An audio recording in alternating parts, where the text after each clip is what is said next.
Hello you guys, welcome back to my channel. Today I really wanted to let some stuff off of my chest, actually.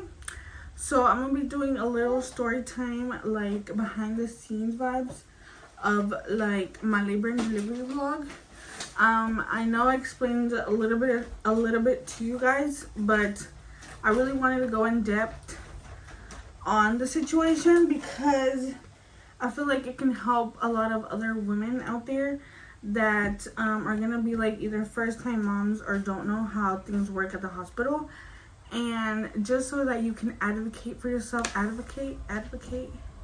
speak up for yourself. We're gonna use words that we know. Speak up for yourself while you're there in such a vulnerable position. So I think I'm gonna like write it down as I go so I don't forget like the steps. Not the steps, what am I saying? So I don't forget like everything I want to say. So I'm gonna have my handy dandy little calendar, so if I'm looking down, you know why. So let me find a marker, and so I have my little marker, and we're gonna start off first, just because I don't want to repeat stuff. With this time going into labor and delivery, I honestly thought it was going to be a similar experience that I had with my first, which is back there. He has a whole mess, so please excuse my room and excuse the background. I just let him do whatever he wants to do because I don't want him to cry and like stress him out, because I feel like if he cries and stresses out, he thinks I'm doing it on purpose, so I just let him be. At this point, he can make the mess he wants to. But anyways, I really thought it was going to be like a similar experience to him because I was getting induced as well. So I was like, okay, I know what I'm going in for. I know how everything works, yada, yada, yada. So the day came to where I was going to get the call. With him, I got the call at 5 in the morning and I was to be there at 6. So his process started at 6. This time around, they had told me that hospital was fully packed, and until someone gave birth, they were gonna call me. So it was just like it was literally just like you either get called in the morning, in the afternoon, you just didn't know. So everything was like scribbled, everything was not planned, I guess you can say. It was planned, but like it's weird. So they called me, I think it was 2 when they called me at 2. And I had to be there at 3, but I got there a little bit late. I got there like 3:30. So we started everything at like 3:30, I think. I'm not sure. I already forgot because I kind of want to forget like the bad parts and stuff. So I think I got there at 3:30. I'm not sure it was 3:30 or 4:30. But I got one nurse, which was the one that pricked me several times. I don't know if you can see my bruises still. I have really like pronounced bruising. Where she couldn't get the IV in. She went and found somebody else that was like, oh, she's like an expert, like she's gonna be fast, yada yada. So I was like, okay. She still couldn't find it. They went and brought the ultrasound machine, and they pricked me a couple times. Like, I still have the bruises. Y'all really aren't gonna be able to see them, but I still have the bruising. If I look back a lot, it's because I'm checking on him, making sure he's not having anything in his mouth. So they pricked me a lot. So they just couldn't get my vein. I guess it was slipping. I don't know what was going on. So, that was my first like traumatic little experience with Sebastian. Honestly, I didn't even feel when they put the IV in. I don't remember that step at all, just because of how smooth it went. But I guess this time my veins were like, girl, no, and they weren't cooperating. So yeah, that was a very painful step 1 of my experience. That was like girly, really. But honestly, I guess that wasn't really the nurse's fault. It was more like, I guess, my veins' fault, but whatever. After that, I had to get my antibiotics. So that was another rough part of it. The first dosage was not bad, which was the fuller bag, like the bigger bag. The second dosage was incredibly, I wouldn't say painful. It just feels like your hand is like burning and it's like not stuck to your body anymore. I had a little change in setup because my flash like went crazy and it didn't want to work. So I turned on the light, and I'm sorry about the lighting. But I was on the antibiotic story vibes, where it literally just feels like your hand is just like burning off out of your body. Like it's like the bone is there, but like the flesh is like burning. It feels so that's what it feels like. So it was really bad. So that was like second of the bad things that happened during everything. During all this, I was also on Pitocin, which some people say the contractions are like worse with Pitocin rather than the natural ones. But I've kind of experienced natural ones, but honestly don't know. So let me know in the comments if you've had like a regular birth and like a Pitocin birth. Let me know if it's like different. But we started at 3:30. Like I said, I was at 3.5 centimeters. They came back to check my water 5 hours later. I mean, how dilated I was 5 hours later, and to break my water at 8:30. So I was still at 3.5 centimeters. So we basically ruled out that the best option was to break my water to see if that would speed up the process at 8:30. So at 8:30, I was like, you know what, go ahead. We'll see if it speeds us up, and hopefully it speeds us up and doesn't keep us in the same spot. So at 10:42, I decided to do my makeup because the pains were getting really, really bad. They were at the point where I couldn't take them anymore. So I was like, I'm gonna do my makeup and try to look cute for this pushing part and see how the rest of it goes. So I did my makeup. Then I asked for the epidural at 12:15. I could not take the pains anymore. So I was like, you know what? I just literally can't. So I'm gonna get the epidural. Before I got the epidural, they did check me just because I wanted to get checked. Because I wanted to see how far I got on my own before like needing the epidural. And I was 6.5 centimeters dilated when I did decide to get it, which I was very disappointed because with Sebastian, I didn't get my epidural until I was 7.5 centimeters dilated. So I was already bummed that I couldn't stand the contractions at 6.5. With him, I took them until 7.5. We're just gonna let him be. So I was already bummed. The lady was like, the anesthesiologist had an emergency and she probably won't be here in for a few minutes. So I was already like, okay, girl, like I guess whatever. Mind you, this is an important part of the story. When they broke my water, I went out to go walk and be on the ball. So they put you on like a diaper, just so like the thing that you're leaking, like your water leaking, you're not leaking it out in the hallway and stuff. So I had an underwear and a big ass pad on this whole time that we're like doing all this. So the epidural lady comes in at like 12:20ish. I don't get my epidural till like 12:25ish, 12:30ish. So let's just say I got the epidural like completely in and in my system at like 12:30. So I got the epidural. The nurse is supposed to stay with me for 30 minutes just in case anything happened, like right after you get the epidural. So she was with me there for 30 minutes, which was basically maybe like 1ish. She probably left my room at like 1ish. She was like, she was supposed to leave my room at 1:30ish. Yeah. And then I was like, girly, I feel like I have, she left at like 1, not 1:30ish, at like 1. So I'm like, girly, I feel like I have to push. Mind you, important part. My epidural did not work. So mind you, this whole time after the epidural, I'm still feeling everything. Like I'm screaming at her. I'm like, not in a mean way, but I'm just like, hello, like why isn't it working? Like why am I feeling everything? Yada, yada, yada. Like if I got the epidural, I am risking my spine and you like completely, could be fucking me up. I got the epidural for a reason. So I'm there asking, I'm like, why can't I still feel anything? Like, why isn't it working? Yada yada. And I can't do this. Like, physically can't do this anymore.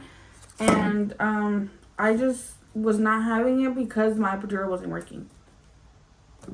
And my epidural wasn't working, so mind you, I could still feel everything, completely everything. I could feel the contractions, I could feel the pressure, I could feel everything. So at like 1, when she was supposed to leave, I tell her, I'm like, girly, I feel like I have to push. Like, I have the urge to push. Like, I feel like I need to take a poop.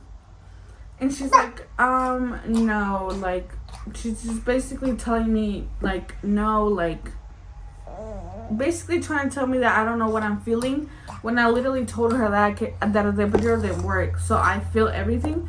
I'm like, I feel her coming.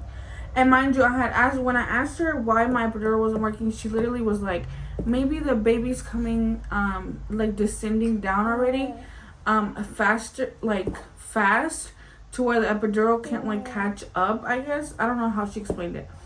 So, in my mind, I was like, okay, if she thinks the epidural isn't working because the baby's already coming down, that must give her a click in her head that if I'm feeling I need to push, maybe it's true, That's what I thought in my mind that she would think. So here I am, telling her, like, I have to push. Like, I feel like I have to push. Like, I need to, like, poop. Like, I feel her, And she was just like, basically, she was just like, no, you don't. Basically, that's what she said. She was like, no, you don't. And she's like, I'll be back in 10 minutes to get your catheter in, because if you do get epidural, you have to get your catheter in just so your urine can be, like coming, I don't know, but you have to have a catheter regardless if you get an epidural. So she's like, I'll be back in 10 minutes to put your catheter in and then see how you're progressing. Mind you, I'm already pissed because I could feel the little girl coming out. Like, she's more out than in at this point. So I'm sitting there, she leaves the room, and I'm telling my man this whole time. Mind you, I'm pretty sure it was like already 1-ish when she left. And I'm like telling him, I'm like, babe, like, I have to push. Like, I can't do this anymore. First of all, I couldn't do it with the pain. Second of all, I couldn't deal with the fact that nobody was freaking listening to me. That I'm telling you guys that I need to push. That she's literally right there in my cooch, like, out.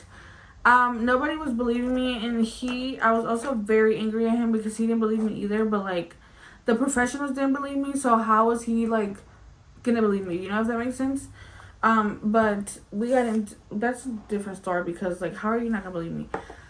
So, at the end, I gave up and I was like, can you please give me the phone? Like, just hand me the phone. I'm gonna press the red button because, honestly, she's literally out. Like, I'm gonna deliver this baby and she's gonna fall into the diaper because, like I said, I had a diaper on still because she didn't take it off.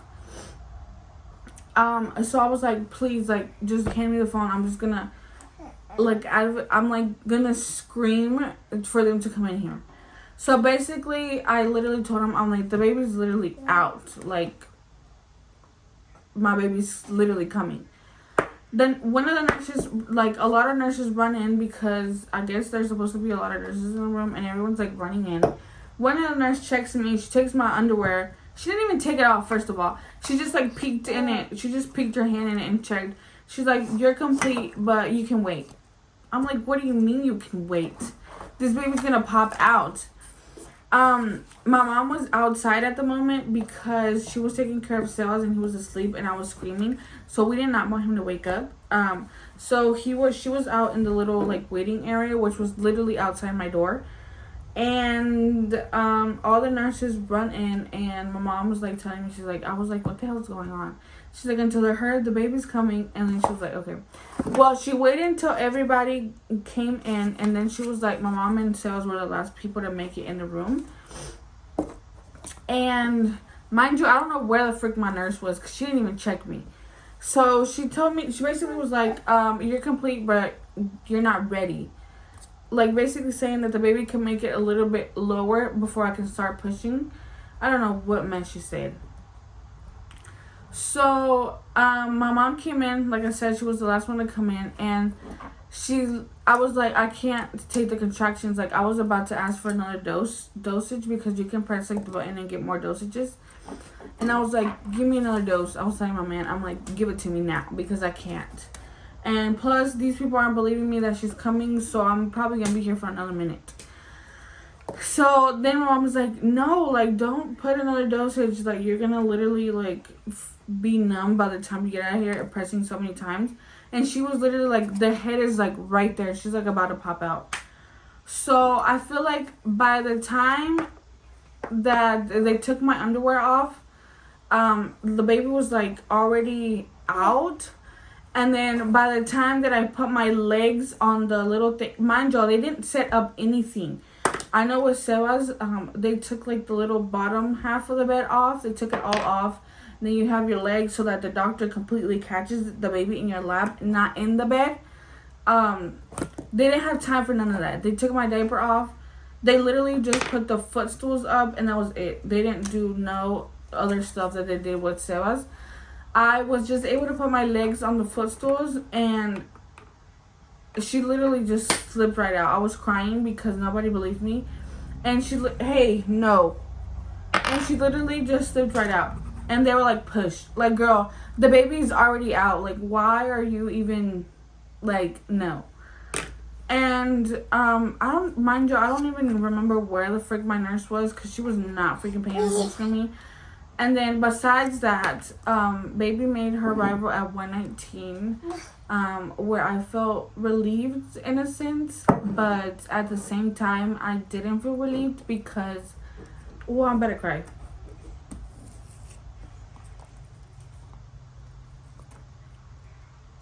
I didn't feel relieved because at the same time, we basically, me and her did it on our own.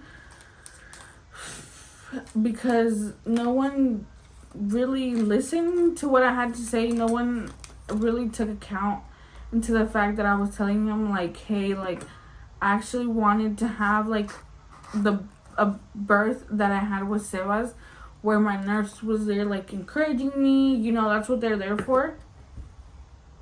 And with Sebas, I remember I had, like, such an angel of a nurse. So I really thought that this was going to happen again, but clearly it didn't.